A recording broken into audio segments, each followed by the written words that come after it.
Chapter 3. I screamed. Screamed and screamed till I lost track of time. Screamed till my throat bled. And I ran the whole time. Well, as much as I could. There's only so much running you can do after you lock yourself in your room. The blood in the back of my mouth drizzled down my throat, nearly down the wrong pipe. I spent a few minutes hacking and coughing until I spat out a splatter of red on the hardwood floor. I kept coughing because it felt like I had more blood. In actuality, I was probably just making my throat bleed more. I trotted myself to my bathroom sink, which for the life of me felt like dragging dead weight with my front hooves, until I finally let myself slump over the counter and breathe. The cool hardtop was a stark contrast to the heat in my cheeks and the heavy beat of my heart.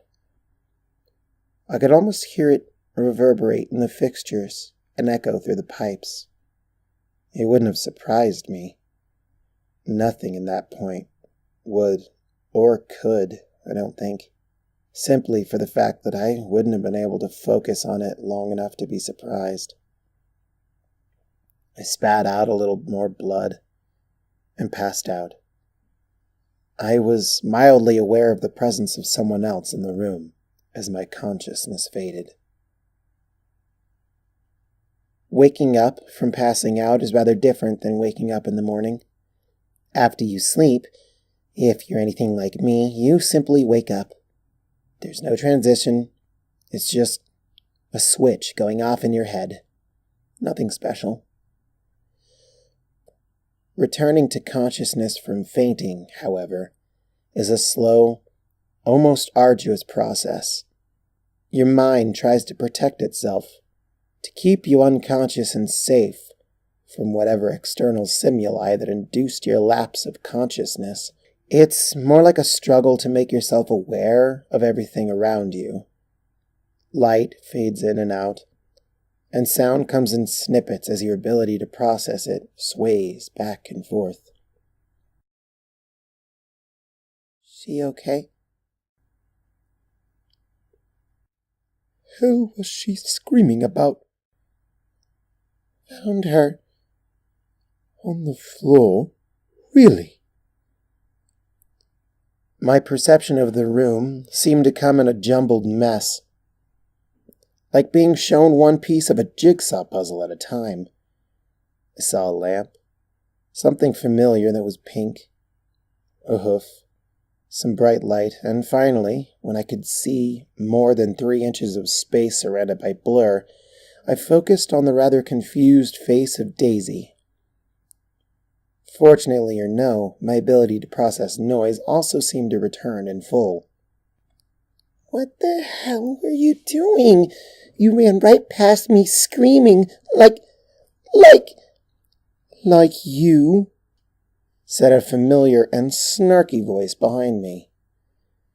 I knew it, but didn't necessarily want to tilt my head to confirm my suspicions. I don't scream like that all the time, Daisy pouted. Unfortunately, the position I was in was extremely uncomfortable, so I rolled over and looked up. Hello, Philharmonica. Why are you in my house? Octavia tilted her head in concern. Pouting slightly, she offered a hoof to help me up. I begrudgingly accepted, not wanting to seem weak, and brought myself to my hooves. I felt for a moment that I might need the help again, as my body swayed uncertainly, but I steadied myself and made a point to stand straight. Oh, come on, Rose. You run screaming through the streets like a madman and you expect no pony to be concerned about you. Of course I wanted to make sure you were okay, she said, sounding slightly hurt. Right. I'm sorry. Thank you. Look, I'm not even entirely sure what happened, and I could hardly explain it to you. I'm just a little freaked out, and I seem to remember coughing up blood at some point, so forgive me if I seem a little edgy. I apologized half-heartedly, even if I didn't mean it. She gave me a look that I didn't quite recognize. If I didn't know any better, I'd say you were on something. That sounds almost word for word like a bad acid trip. Part of me wanted to ask how she knew, but the other part wanted to sleep. I turned around to find a place to sit and was reminded of Daisy's presence. She looked more than a little freaked out. Forget about me. Are you okay, Daisy? Okay? Of course I'm not okay. You come tearing through the door, screaming your head off like you just lost a limb, and run straight into your room, which doesn't actually lock, by the way. I've been meaning to tell you that. And then you cough up a bunch of blood and pass out all over your bathroom sink. Did you even see me at all when you ran in here? I was right there when you fell over. I thought you were dead or something. Can you believe? She rambled on in frustration, and I turned to the great cellist for a more concise answer. Don't look at me. She started screaming a little after you stopped. There were a few ponies that were more than concerned by your running through town, but so many of us are used to her. She gestured to a still rambling Daisy. That quite a few ponies lost interest. You almost ran a hole right through me, though, so I felt mildly obliged to ensure you weren't possessed or high. I felt a slight smirk cross my face as I threw myself into my couch. Appreciate it. I sank into the cushions, and was met with the irking sensation that I was missing something. She herself took a seat on the opposite end, and asked, So, what exactly happened? I thought about my answer. Hard. I wasn't even entirely sure what did happen. I just knew some thing yelled at me. Or rather, thought. Was it even a yell? Part of me felt like I saw something, but the only thing I could remember with any clarity was having a conversation with Ditzy. Honestly, I don't remember any details.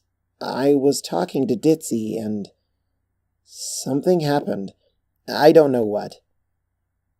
That sensation surfaced again. I felt a little cold, almost empty. She tilted her head to look at me. Does it have anything to do with what happened at Princess Twilight's this morning? I think so. That was weird. Why was my speech slurred? Octavia said something else, but I didn't hear it. It was at that point I realized what I was missing. All the blood had rushed out of my head. Hello again, sleep. After the second time waking up from passing out, I was starting to get tired of it. No pun intended. This time, however, I awoke to unfamiliar surroundings. Well, unfamiliar in that I didn't recognize them right away. Hospitals are a familiar setting to almost any pony, for one reason or another. This time, I woke slightly faster. Sound and light didn't cut out as frequently, and I quickly grasped the conversation going on around me. Or at least, nearby. All the other ponies in the room were standing on the other side of the curtain, chatting morosely about some pony's condition. I prayed it wasn't me. And then I noticed the silhouette of another pony in the neighboring bed.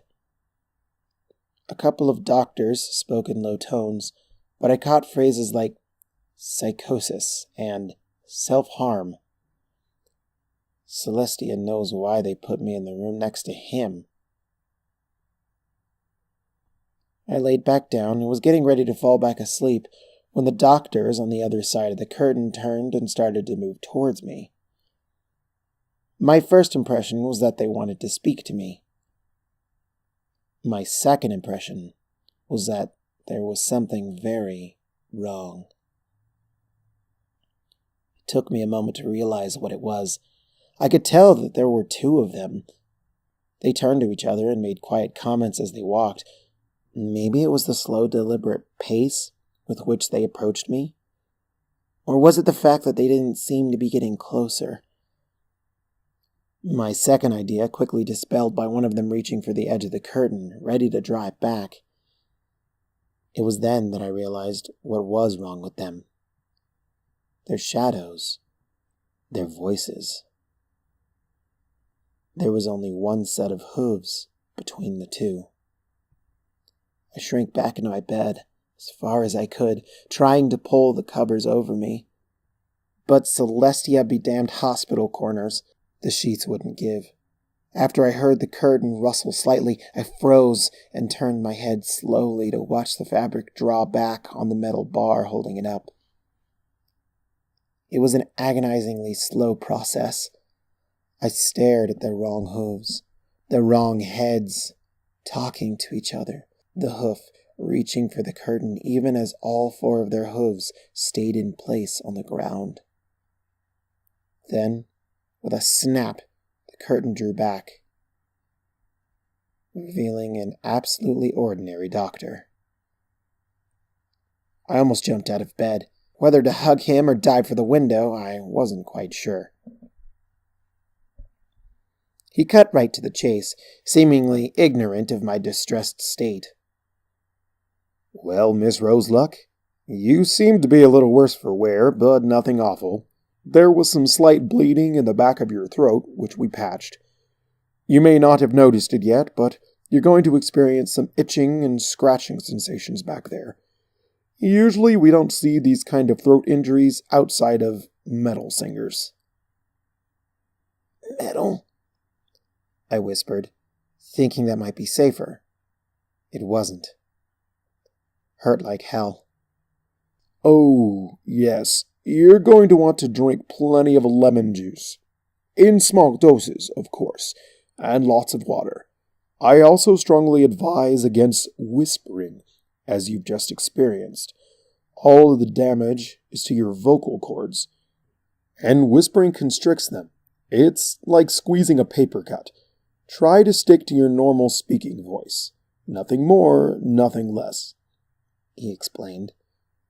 "Now, the good news is that you didn't pass out thanks to any kind of blood loss. That seemed to be a worry of that Daisy friend of yours. After she settled down, of course. But you put your body under a great deal of stress very quickly and changed gears rather hard. Plus, there's a sort of checklist of things to do and not to do after you pass out. And throwing yourself at your furniture and talking with blood in your stomach aren't on the do list." He chuckled, amused by his own joke. I flopped back in bed and stared at the ceiling. "Well, that's fun," I grumbled. My throat itched like crazy, and talking made it rather sore. "Of course, you could always not talk. I do advise that one." I gave him a look, and he smiled at me. Apparently, he thought himself a comedian. "So where are my friends?" He nodded behind him. "Right outside. I wanted to talk to you myself to make sure you didn't do any more damage to your vocal cords in the course of a normal conversation. I'll let them in just a moment if you like." "That sounds good." "Hey, Doc," I added, after a brief pause. He'd turned around and was about to walk back out of the room. "Yes?" "What's with the patient next to me anyway? Do I need to be worried?" He looked at me quizzically, then at the other bed in the room. "Who?" I looked where he was looking. Even though I couldn't see the bed, I could see the shadow it cast. Empty. I turned back to my doctor, who smiled gently at me. "Miss Rose, You may just need some time to relax. Obviously, something today has stressed you a great deal. It may be prudent to find a work schedule that is a little less stressful. Maybe take some time off. Let your voice heal. I nodded, putting the thought of the shadows behind the curtain in the back of my mind. Laying my head back against the pillow, I decided to let myself fall asleep. Naturally, this time.